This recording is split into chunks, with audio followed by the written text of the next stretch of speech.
सबसे पहले तो यही बताइए कि जिस हवाले से जिस तरीके से एंडी पायक्राफ्ट की आई है माजरत कि भाई it was just a miscommunication, वाकई was it just a miscommunication? Is that enough, या वो बस हल्की फुल्की मिसकम्युनिकेशन कह के उसको पतली गली से निकल गए? आपको क्या नजर आ रहा है ये सारी सिचुएशन? मेरे ख्याल से जितना करना था प्रेशर वो हो गया, क्रिएट कर लिया, आपने अपना पॉइंट पुट अक्रॉस कर दिया। मेरे लिए जो ज्यादा अलार्मिंग चीज थी वो पोस्ट मैच जो एक नैरेटिव बिल्ड किया उनके कप्तान ने वो थी, और कि वो किसकी एक तरह से एम्बेट या ज्यूरिसडिक्शन में आता है और वो कौन उसका रिस्पॉन्सिबल है, क्योंकि कल को तो फिर ये सभी आजाद होंगे, जो मर्जी जाके वहां पे बात कर लें। तो आप स्पोर्ट्समैन स्पिरिट की बात करती हैं या आप एक अक्लमंद स्टेटमेंट देने की वो बात करती हैं, तो वो फिर बिल्कुल हाथ से चीज निकल जानी थी। तो उन्होंने कहा कि हम इंक्वायरी भी कराएंगे, जो हमें बताया गया था जब हम उस मीटिंग में थे, हम वहाँ पे बोर्ड के साथ। तो ख्याल से मामला ठीक है, जितना ही इसको स्ट्रेच करना चाहिए था। मेरी हैंडशेक ज्यादा प्रॉब्लमेटिक चीज नहीं है, इसलिए कि वो उनकी थू उन्होंने स्पोर्ट्समैन स्पिरिट जो है उसका उसको उन्होंने अपहोल्ड नहीं किया था। तो मेरे लिए वो इतनी बड़ी चीज नहीं थी। वो आपको बस थोड़ा सा बैक सीट लेके और एंजॉय करना चाहिए था, जो कि उनको वर्ल्ड लेवल के ऊपर जो है ना थोड़ी सी थू हो रही थी। एनीवे ठीक। अच्छा रवि साहब, ये बताइए कि आप आज मुशावरत में मौजूद थे, मोहसिन नकवी साहब से आप मुशावरत करने गए थे, उन्होंने आपको बुलवाया था। What exactly did you advise him? मैं तो जी आराम से घर में बैठा हुआ था, मैच की तैयारी कर रहा था, कॉल आ गई, तो मैं पहुंच गया। फिर उसके बाद देखिए, sweet enough, kind enough to listen to my very frank conversation with him. अच्छा। और क्योंकि मैंने उनको यही बताया कि देखें, मैं पब्लिक प्लेसेस पे जाता हूँ, मैं कमेंट्री करता हूँ, इस वक्त लोग जो हैं वो क्रिकेट को बहुत कम देखना चाह रहे हैं, इसलिए कि हमारी टीम की परफॉर्मेंस नहीं है। सो सारा हमारा जोर क्योंकि मैं भी, हम सब स्टेक होल्डर्स हैं, आप भी हैं ना। देखें, हम बात करें इस प्लेटफॉर्म पे जो आपके, वो क्रिकेट के ऊपर कर रहे हैं, और क्रिकेट हमारी जिंदगियों का हिस्सा है। For about 10-15 years every day, every house hold almost in Pakistan talks about the game. तो आपको इसकी जो है ना, तो एक तो इसकी परफॉर्मेंस आपको बहुत बेहतर करने की जरूरत है, जो कि उन्होंने काइंड इनफ लिसन पेशेंटली, और बिल्कुल उनको भी इसकी रियलाइजेशन है, सबको ही है। देखें, हम सब जो है ना इस किश्ती में बराबर जा रहे हैं। और दूसरा ये था कि अब जो है वो, I think cricket should take president. ये एक बहुत बड़ा प्लेटफॉर्म है, आपकी जीत हुई है। मैं तो ये समझता हूँ कि एडमिनिस्ट्रेटिव पॉइंट ऑफ व्यू से ये एक बहुत बड़ी जीत है।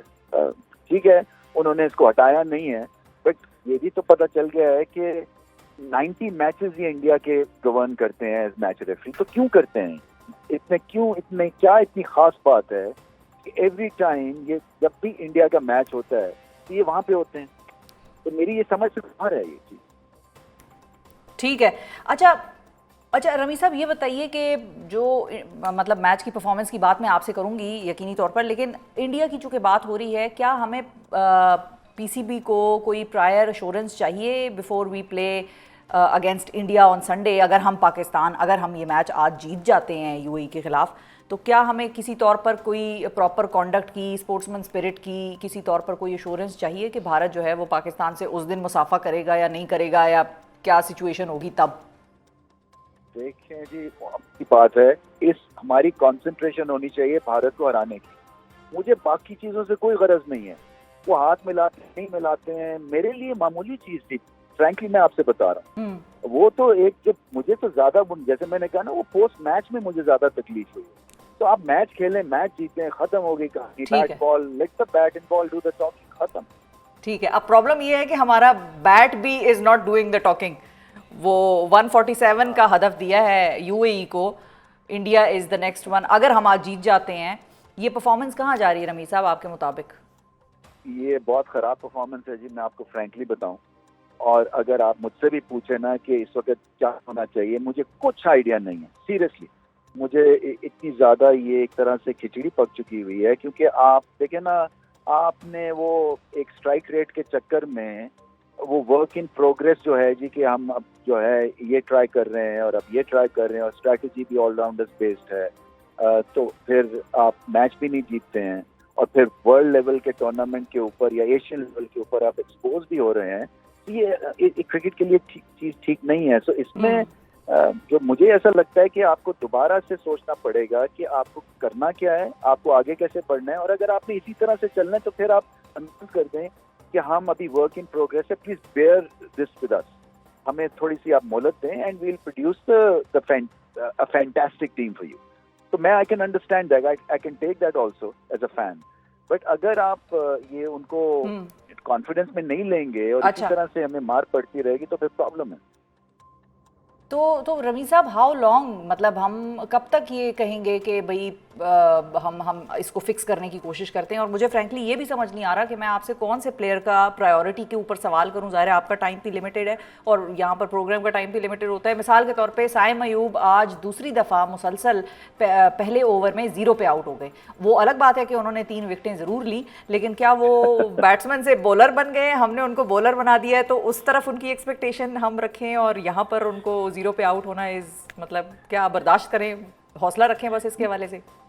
देखें, सईद अनवर ग्रेट प्लेयर थे ना, पहले टेस्ट मैच में ईच इनिंग्स में उन्होंने अंडा किया था 0। अच्छा। तो मैं सिर्फ उम्मीद यही कर रहा हूँ कि जितने भी इन्होंने जीरोस किए हैं ये ग्रेटनेस की तरफ बढ़ेंगे इसके बाद। ग्राहम गूच ने भी ईच इनिंग 0 से अपना करियर शुरू किया था, but that's on the lighter side. इनको एक्चुअली मैं समझता हूँ कि सारे प्लेयर्स में से सबसे ज्यादा टैलेंट इनके पास है और इनको बैक बिल्कुल करना चाहिए। इनको शायद कई दफा आपको पॉज लेना भी जरूरी हो जाता है एज अ किड, जहाँ पे आप गेम टाइम से आपको ऑफ मिले और आप जाके नेक्स्ट करें और थोड़ा रिलैक्स करें, बिकॉज सी वो पेशी हो जाती है ना एवरी डे।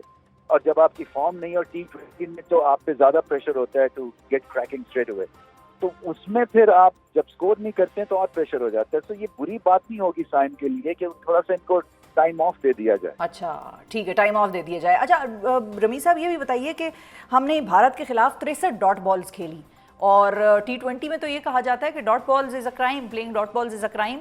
तो ये हमें आज भी ऐसा ही हुआ पाकिस्तान के मतलब जब हम ये खेल रहे थे मैच, तो ये आपको कुछ समझ में आई बात? हाँ, मुझे समझ में आई। वो कह रहे हैं ना कि आपने एक एक्सपीरियंस डुओ को, बाबर और रिजवान को इसलिए किया कि वो डॉट बॉल बहुत खेलते थे and replaced by young inexperience lot जो कि डॉट बॉल उतने ही खेलते हैं। सो ये मुझे अभी तक इस चीज की समझ नहीं आई, वेदर वी हैव प्रोग्रेस्ड और वेदर वी हैव रिग्रेस्ड और whether we are happy just इस चीज को देखने के लिए। इसकी एक प्रॉब्लम है, रिदम नहीं जब होता ना बैटिंग में, तब आपके डॉट बॉल्स होते हैं। जब आपको सिंगल नहीं निकालनी आती, जब आप रोटेशन ऑफ स्ट्राइक है, और ये भी एक आर्ट है, ये मुश्किल आर्ट है बट ये आर्ट है और इसके ऊपर भी काम करना। आप स्ट्राइक रेट के ऊपर इतनी तवज्जो दे दी गई है, इतनी ज्यादा उसके ऊपर बहस मुबाहिसे हुए हैं, इसी बेस पे आपने बाबर और रिजवान को बाहर कर दिया कि आप देखें ना रिजल्ट, या तो आपको विक्ट्रीज मिले। मैं बिल्कुल मानता हूँ ये एक मॉडर्न स्ट्रैटेजी बिल्कुल चलनी चाहिए, बट इसके साथ रिजल्ट होना चाहिए ना। जैसे कहते हैं ना, विनर्स आर ग्रिनर्स। अदरवाइज आपके जो एक हारी हुई टीम के साथ जो है ना, फैंस भी एक हद तक ही खड़े होते हैं फिर।